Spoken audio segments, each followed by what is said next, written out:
आज वसई तालुक्यातील निर्मळ शिवशंकरपाडा या ठिकाणी आम्ही उपस्थित आहोत।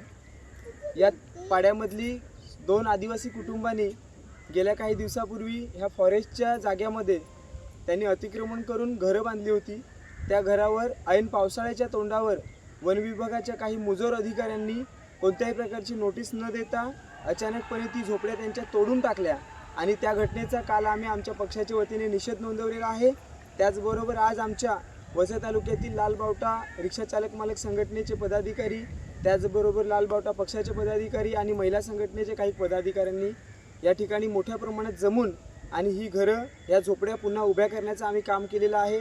आणि मांडवीच्या फॉरेस्टला वन विभागाला आम्ही लेखी पत्रसुद्धा दिलेलं आहे की वसई तालुक्यामध्ये फक्त आदिवासी समाजावर वन विभाग दादागिरी करत आहे आणि बेकायदेशीरपणे त्यांना घाबरवण्याचं काम करत आहे।